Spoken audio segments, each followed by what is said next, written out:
বিএনপির বিরুদ্ধে বারে বারে বিরূপ সমালোচনা করতে চাই না। বিএনপি নেতারাই আসলে বাধ্য করেন তাদের যে অবিরাম বিষোদ্গার এবং মিথ্যাচার, অপরাজনীতি, এর বিরুদ্ধে কথা বলা এবং এটার জবাব দেওয়া। আওয়ামী লীগের জেনারেল সেক্রেটারি হিসেবে এটা আমার দায়িত্ব।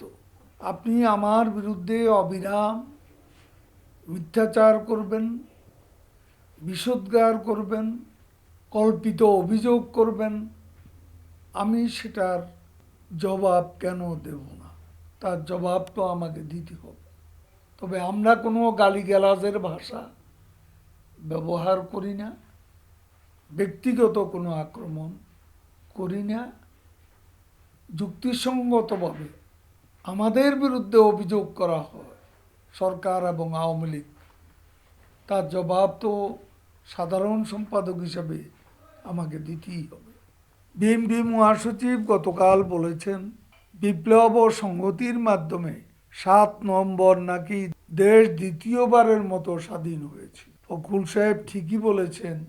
৩ থেকে ৭ নভেম্বরের মধ্যে জাতীয় ৪ নেতার কারা অভ্যন্তরে নির্মম হত্যাকাণ্ড সহ অসংখ্য দেশপ্রেমিক মুক্তিযোদ্ধা, সেনা কর্মকর্তা ও জওয়ান হত্যার মধ্য দিয়ে একজন জেনারেলের ক্ষমতা দখলের স্বপ্ন বাস্তবায়ন, তাদের কাছে দ্বিতীয়বারের মতো স্বাধীনতা মনে হওয়াই স্বাভাবিক। এর আগে ৭১-এ পরাজিত শক্তি পরাজয়ের প্রতিশোধ নিতে ঘটিয়েছিল দেশি বিদেশি চক্রান্ত করে ৭৫-এ ১৫ই আগস্টের হত্যাকাণ্ড সংগঠিত করে। সেদিনটিকে তারা মনে করে তাদের প্রথমবারের স্বাধীনতা। আর ২০০৪ সালের ২১শে আগস্ট শেখ হাসিনাকে হত্যা করা সম্ভব হলে হয়তো তারা বলতো তৃতীয়বারের মতো স্বাধীন হয়েছে বাংলাদেশ। যারা ৭১-এ দেশের স্বাধীনতা মেনে নেয়নি, এদেশকে পাকিস্তানি ভাবধারা ফিরিয়ে নিতে চেয়েছে, তাদের কাছে ষড়যন্ত্র, হত্যা, কুয়ের মাধ্যমে সাহসী সেনা হত্যা স্বাধীনতাই মনে হবে। কিন্তু দেশের জনগণের কাছে ৭ই নভেম্বরের মুক্তিযোদ্ধা হত্যা দিবস, দেশের জনগণের কাছে ৭ই নভেম্বর মুক্তিযোদ্ধা হত্যা দিবস, গণতন্ত্র হত্যা দিবস হিসেবেই চিহ্নিত হবে। জেনারেল জিয়া নাকি এরপর বহুদলীয় গণতন্ত্র প্রতিষ্ঠা করেছিলেন। জানতে চাই কোন সে গণতন্ত্র? তাদের বহুদলীয় গণতন্ত্র ছিল রাতের বেলায় কারফিউ দিয়ে গণতন্ত্র, যাকে বলা হয় কারফিউ গণতন্ত্র। নির্বাচনের পথে জেনারেল জিয়া হাঁটেননি, ক্ষমতা কুক্ষিগত করতে হত্যা করেছেন আমাদের সেনাবাহিনীর অসংখ্য দেশপ্রেমিক অফিসার ও জওয়ানদের। তাদের বহুদলীয় গণতন্ত্রের আরেক রূপ ছিল হাঁ না ভোট, যেখানে না বাক্সের ভোট হাঁ বাক্সে ভরে দেয় তাদের দ্বিতীয় স্বাধীনতার ফসল। ১১০% ভোটও পড়েছিল কোনো কোনো কেন্দ্রে। স্বাধীনতার ইতিহাস বিকৃতি তাদের গণতন্ত্র।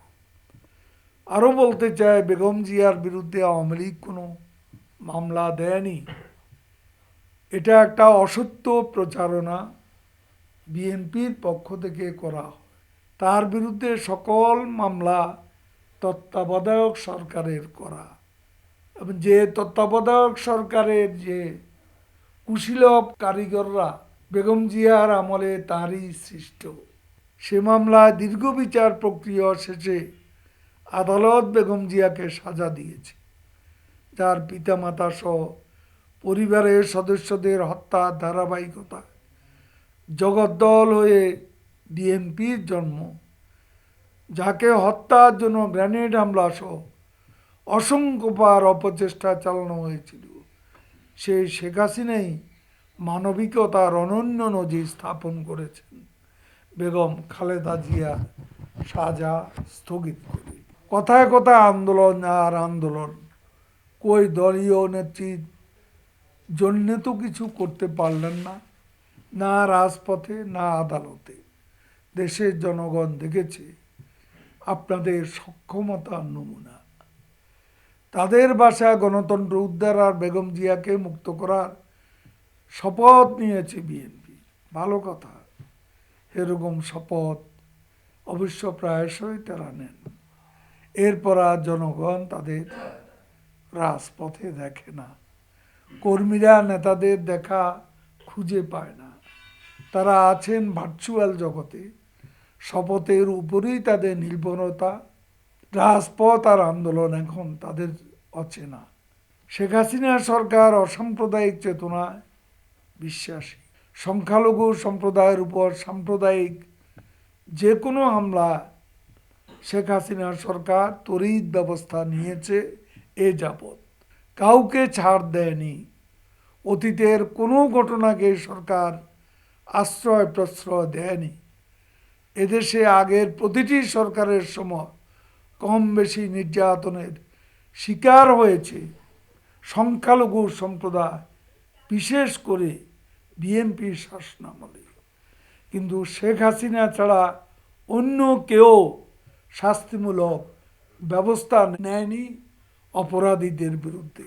সংখ্যালঘু সম্প্রদায়ের কোনো কোনো নেতা সরকারের বিরুদ্ধে নিষ্ক্রিয়তার অভিযোগ করেন, যা আদৌ সত্য নয়। আওয়ামী লীগের আমলেই হিন্দু সম্প্রদায়ের প্রতিটি দুর্গাপূজা শান্তিপূর্ণভাবে সম্পন্ন হয়েছে। এই করোনার সময়ও দুর্গাপূজা হয়েছে শান্তিপূর্ণ পরিবেশে। সরকার কখনো নীরব দর্শক হয়নি। নাসিরনগর, গাইবান্ধা, রামুসহ প্রতিটি ঘটনায় কঠোর ব্যবস্থা নেওয়া হয়েছে। সাম্প্রতিক মুরাদনগরের ঘটনায়ও আইনগত ব্যবস্থা নেওয়া হচ্ছে। 2001 সালে বিএনপি ক্ষমতা গ্রহণের পর সংখ্যালঘু সম্প্রদায়ের উপর কী নির্যাতন চালিয়েছিল তা নিশ্চয়ই তারা ভুলে যাননি। শেখ হাসিনা সরকার মাইনরিটি বান্ধব সরকার। আপনারা এই দেশের নাগরিক, আপনাদের সমান অধিকার। সবাই মিলে আমরা এদের স্বাধীন করেছিলাম। এখন দেশের অর্থনৈতিক মুক্তির অভিযাত্রায় আমরা একযোগে কাজ করছি। এদেশের গণতান্ত্রিক অগ্রযাত্রায় আমরা কাঁধে কাঁধ মিলিয়ে শেখ হাসিনার নেতৃত্বে এগিয়ে যাব সম্প্রীতি এবং ঐক্যের সুদৃঢ় বন্ধনে।